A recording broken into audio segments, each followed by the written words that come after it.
کہتے ہیں کہ انسان جس جگہ ایک بار جاتا ہے زندگی میں دوسری بار بھی اسی جگہ ضرور جاتا ہے، اور مجھے اس بات پر اس دن یقین آیا جب 16 سال بعد مجھے اپنے پرانے محلے جانا پڑا۔ میں اتنے سال بعد اچانک اس محلے میں آیا تھا۔ سب کچھ بدل چکا تھا۔ یہ وہ محلہ تھا جہاں میں نے اپنا بچپن، اپنی زندگی گزاری تھی۔ پھر ابو کا تبادلہ ہو گیا اور ہم نے یہ شہر ہمیشہ کے لیے چھوڑ دیا، اور آج جب اتنے سال بعد ایک بار پھر اسی محلے میں واپس آیا ہوں تو ایسا لگتا ہے جیسے کچھ بھی پہلے جیسا نہیں۔ میں پرانی گلیوں میں چلتا جا رہا تھا، وہاں کوئی مجھے نہیں جانتا تھا۔ چلتے چلتے ایک پرانے گھر کے سامنے میرے قدم خود بخود رک گئے۔ اس گھر کی ساری دیواریں ٹوٹ چکی تھیں اور دروازہ بھی پرانا ہو چکا تھا۔ اس گھر کو دیکھ کر مجھے بہت کچھ یاد آنے لگا۔ وہ ہمارے پڑوسیوں کا گھر تھا اور میں بچپن اور جوانی میں بھی اکثر ان کے گھر کھیلنے جایا کرتا تھا۔ سچ پوچھیں تو کھیلنا صرف ایک بہانہ تھا، میں اصل میں شبانہ کو دیکھنے جاتا تھا۔ شبانہ بہت خوبصورت اور میری سب سے اچھی دوست تھی۔ دوست وہ صرف بچپن تک تھی۔ جب میں کچھ بڑا ہوا تو مجھے اس سے پیار ہونے لگا تھا، وہ بھی مجھ سے پیار کرتی تھی۔ پھر ہم لوگ ہمیشہ کے لیے یہ محلہ چھوڑ کر چلے گئے اور شبانہ یہیں رہ گئی۔ شبانہ کی ایک بہت اچھی دادی بھی تھیں جو مجھے بیٹے کی طرح پیار کرتی تھیں، اور میں بھی انہیں اپنی سگی دادی ہی سمجھتا تھا۔ مگر اب تو کچھ بھی نہیں رہا تھا۔ شاید اس کی شادی ہو گئی ہوگی اور اب تو بچے بھی ہو گئے ہوں گے۔ اتنے سال جو گزر چکے تھے، اور اس کی دادی تو اب یقیناً فوت ہو چکی ہوں گی، کیونکہ وہ تو اسی وقت بہت بوڑھی تھیں اور کمزور بھی تھیں۔ اور مجھے اس بات پر بھی یقین نہیں تھا کہ یہ گھر اب بھی انہی کا ہے یا وہ بھی یہ گھر چھوڑ کر چلے گئے ہوں گے۔ پھر بھی بے اختیار میں نے دروازہ کھٹکھٹایا۔ تھوڑی دیر بعد دروازہ کھلا۔ جس نے یہ دروازہ کھولا تھا میں اسے دیکھ کر حیران رہ گیا۔ وہ شبانہ تھی، بالکل ویسی کی ویسی جیسے میں اسے چھوڑ کر گیا تھا۔ وہ بالکل بھی نہ بدلی تھی، نہ اس کے چہرے کا رنگ، بلکہ گزرتے وقت کا اس پر کوئی اثر ہی نہ ہوا تھا۔ وہ ویسی کی ویسی خوبصورت اور جوان تھی۔ مجھے دیکھ کر اس نے اداسی سے کہا، تم آ گئے باسط، میں اتنے سالوں سے تمہارا انتظار کر رہی تھی۔ تم یوں بنا بتائے چلے گئے، ایسے بھی کوئی جاتا ہے کیا؟ میں نے اس کی بات سن کر شرمندگی سے سر جھکا لیا اور معذرت کرتے ہوئے بولا، آئی ایم سوری شبانہ، اس وقت حالات ہی کچھ ایسے تھے اور یہی وقت کا فیصلہ تھا کہ ہم دونوں جدا ہو جاتے۔ میری بات سن کر اس نے آنکھیں صاف کی اور بولی، چلو اب یہیں کھڑے رہو گے یا اندر بھی آؤ گے؟ شبانہ کی بات پر میں ان کے گھر چلا گیا۔ ان کا پرانا گھر بالکل ویسے کا ویسا تھا جیسے 16 سال پہلے تھا، کچھ بھی نہیں بدلا تھا۔ میں اندر جاتے ہوئے گھر کا جائزہ بھی لیتا جا رہا تھا۔ پھر چلتے چلتے اچانک میں ٹھٹک کر رہ گیا۔ میری جو نظر سامنے پڑی تو میں شاکڈ ہو گیا۔ سامنے ایک چارپائی پر شبانہ کی دادی بیٹھی تھی۔ میں اس کی دادی کو زندہ دیکھ کر حیران تھا کہ اتنے سالوں بعد بھی یہ زندہ ہے۔ پھر میں نے اس کی دادی کو سلام کیا۔ دادی نے مسکراتے ہوئے میری طرف دیکھ کر کہا، کیسے ہو باسط؟ اتنے سال بعد کیسے یاد کیا ہم غریبوں کو؟ میں دادی کی بات سن کر مزید حیران ہو گیا۔ انہوں نے صرف ایک نظر لینے پر ہی مجھے پہچان لیا تھا، جبکہ میری شکل اتنے سالوں میں کافی تبدیل ہو چکی تھی، اور جب میں یہاں سے گیا تھا تب میرے چہرے پر داڑھی بھی نہیں تھی۔ میں ان کی یادداشت پر کافی حیران تھا۔ پتہ نہیں کیوں میرا دل کہہ رہا تھا کہ کچھ غلط ہے۔ میں نے مسکراتے ہوئے کہا، میں ٹھیک ہوں، آپ کیسی ہیں دادی؟ دادی نے میرا ہاتھ پکڑ کر مجھے اپنے پاس بلا لیا۔ اسی وقت شبانہ نے اپنے ملازم کو آواز دے کر کہا کہ ناظم چائے لے آؤ۔ میں شبانہ کی بات سن کر ایک حیرت میں ڈوب گیا۔ ناظم ان کے گھر کا کافی پرانا ملازم تھا، اور وہ اس وقت بھی انہی کے گھر میں کام کرتا تھا جب ہم چھوٹے تھے، اور آج اتنے سال بعد بھی وہ اسی گھر میں ملازم تھا۔ میرے لیے یقین کرنا مشکل ہو رہا تھا۔ میں نے شبانہ سے پوچھا کہ کیا ناظم اب بھی یہیں کام کرتا ہے؟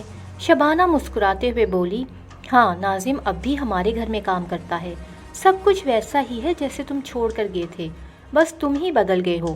شبانہ نے شکوہ کیا اور میں اس کے شکوے پر مزید شرمندہ ہو گیا۔ پھر شبانہ کی دادی نے ایک نہایت عجیب و غریب بات کہی، بیٹا تم نے ہمارے گھر میں موجود قبریں دیکھ لی ہیں؟ میں ان کی بات سن کر بری طرح الجھ گیا، اور میں نے حیرانگی سے شبانہ کی طرف دیکھ کر پوچھا کہ یہ دادی کن قبروں کی بات کر رہی ہیں؟ شبانہ نے میری بات کا جواب دینے کی بجائے اپنی دادی کو ٹوکتے ہوئے کہا، کیا دادی آپ بھی ہر مہمان کے سامنے قبروں کا ذکر لے کر بیٹھ جاتی ہیں؟ اس بیچارے کو چائے تو پینے دیں۔